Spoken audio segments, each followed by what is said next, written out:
ఏముందిలే తండ్రుల పేర్లు చెప్పుకొని సినిమాల్లో హీరోలు అయిపోతారు అని చెప్పేసి అపవాదు. ముఖ్యంగా సినిమా హీరోలు అందరి మీద ఉండేది. ఎందుకంటే స్వయం కృషితో కాకుండా తండ్రుల ఇమేజ్ ద్వారా వచ్చిన వాళ్ళ మీద ఉండేటటువంటి ఆ చెడ్డ పేరుది. నిజానికి తండ్రుల పేరు చెప్పుకున్నా లేకపోయినా స్వయం కృషితో వచ్చిన నీలో స్వయం ప్రకటిత టాలెంట్ లేకపోతే ఎట్టి పరిస్థితుల్లోనూ ఎక్స్పోజ్ కాలేవు. అది ఎన్నోసార్లు రుజువైంది కూడా. అలా ఉండేట్టుగా ఉంటే రామారావు కొడుకులు అందరూ హీరోలు అయిపోయి ఉండాలి కదా. అదేవిధంగా నాగేశ్వరరావు కొడుకు వెంకట్ బ్రహ్మాండమైన హీరోగా వెలిగిపోయి ఉండొచ్చు కదా. ఇక దర్శకులకే దర్శకుడు హీరోలందరినీ సృష్టించినటువంటి దాసనారాయణ కొడుకు హీరోగా చలామణి ఉండొచ్చు కదా. ఇక రాఘవేంద్రరావు హీరోయిన్లు ఎంత అందంగా చూపిస్తాడు, హీరోల్ని ఎంత హీరోయిక్గా చూపిస్తాడు. మరి వాళ్ళ కొడుకులు హీరోలు అయిపోయవచ్చు కదా. అది కాదు.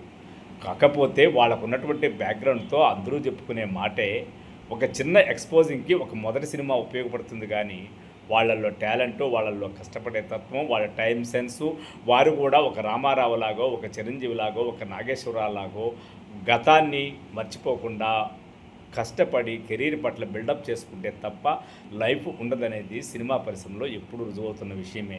వ్యాపారాలైనా వాళ్ళ నాన్నోళ్ళు వండి వార్చి పెడితే ఒక రకంగా సక్సెస్ అయిన వాళ్ళు ఉండొచ్చు. కానీ సినిమా రంగంలో అది చాలా వరకు సాధ్యం కాదు. ఇంత ఎందుకు చెప్తున్నానంటే ఇప్పుడు ముఖ్యంగా పవన్ కళ్యాణ్, చిరంజీవి పెద్ద అండగా ఉండాలనే ఉద్దేశంతో రామ్ చరణ్ హీరోగా చలామణి అయిపోతున్నాడు అనే వాళ్ళకు సమాధానం కోసమే. ఎందుకంటే ఆయన ఎప్పుడో నిరూపించేసుకున్నాడు. రంగస్థలం సినిమాతోనే తండ్రికి సంబంధం లేకుండా తను నటుడు అనే సంగతి నిరూపించుకున్నాడు. అంతకుముందు మగధీరతోనే దాదాపు హీరో ఎక్కువ పర్సనాలిటీని నిరూపించేసుకున్నాడు. ఇక త్రిబుల్ ఆర్లో ఒక దశలో ఎన్టీఆర్ కన్నా రామ్ చరణే అద్భుతంగా చేశాడని విమర్శకుల చోత కొనియాడబడినది కూడా రామ్ చరణే.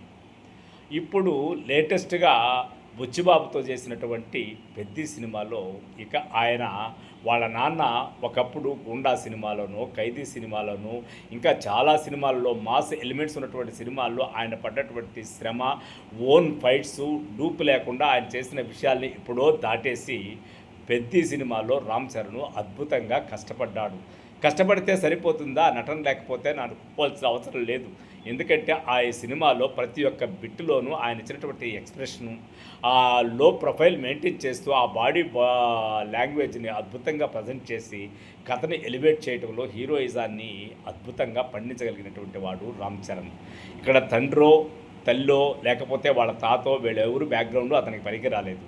అతను స్వయం కృషితో అతను కష్టపడి దర్శకుడు చెప్పినటువంటి కథను నమ్మి చేసినటువంటి సినిమానే పెద్ది. సో ఫ్రెండ్స్, ఎక్కడ కూడా మనం అనుకున్నట్టుగా హీరో అయిపోయిన వాళ్ళందరూ కూడా ఈజీగా వారసులుగా వచ్చి పెద్దవాళ్ళు అయిపోయినారనుకుంటే తప్పు.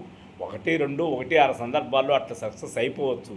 కాకపోతే 4 ఫెయిల్యూర్లు అయినా కూడా నిలబెట్టేదానికి బ్యాక్గ్రౌండ్ ఉంటుంది కాబట్టి చేస్తారు. కానీ ఆ 4 సార్లు కూడా అవకాశం లేకపోతే వర్కౌట్ కాకుండా ఫెయిల్ అయిపోయిన వాళ్ళే ఎక్కువ మంది. ఇప్పుడు ఆ విధంగా ఫెయిల్ అయిపోయిన వాళ్ళు ఎంతమంది లేరు? సుమంత్ అద్భుతమైన నటుడే అనుకుంటాం, కానీ కమర్షియల్గా వర్కౌట్ కాలేదు కదా. అదేవిధంగా ఇంకా చాలామంది, జగత్ బాబు గారు ఉన్నారు, హీరోగా ఫ్యామిలీ ఓరియంటెడ్గా కొన్ని చేసినప్పటికీ మొదట్లో వాళ్ళ నాన్న చేసినటువంటి ఎన్ని సినిమాలు ఆయన కోసం చేయలేదు. ఏమన్నా వర్కౌట్ అయిందా?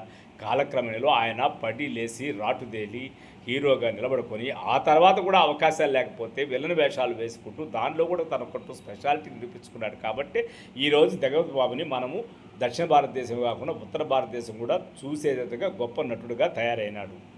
అదేవిధంగా ఇప్పుడు చాలామంది తండ్రుల పేర్లు చెప్పుకొని రావాలంటే కుదరదు నాయన. ఏ ఫీల్డ్లో అయినా కొద్ది గొప్ప కుదరొచ్చినవి, కానీ సినిమా ఫీల్డ్లో అస్సలు కుదరదు. కాకపోతే ఎలివేషన్ కోసం కొంత నిలబడటానికి, కొంత నష్టపోయినా నిలబెట్టుకోవడానికి ఉపయోగపడుతుందే తప్ప, లేకపోతే ఇప్పుడు మోహన్ బాబు గారు నష్టపోయిన దానికన్నా తన కొడుకులు సినిమాలు తీసి మరి వారి హీరోలుగా ఎందుకు ఎక్స్పోజ్ కాలేదు? భక్త కన్నప్పతో అద్భుతాలే చేయాలనుకున్నటువంటి తను కూడా ఏ విధంగా ఏమయ్యాడు?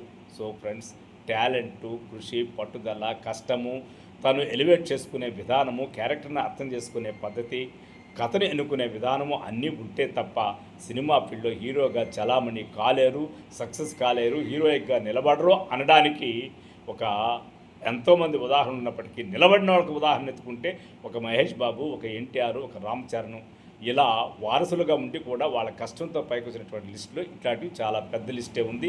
అందులో మహేష్ బాబు ఏమన్నా తక్కువ కష్టపడతాడా, జూనియర్ ఎన్టీఆర్ ఏమన్నా తక్కువ కష్టపడతాడా?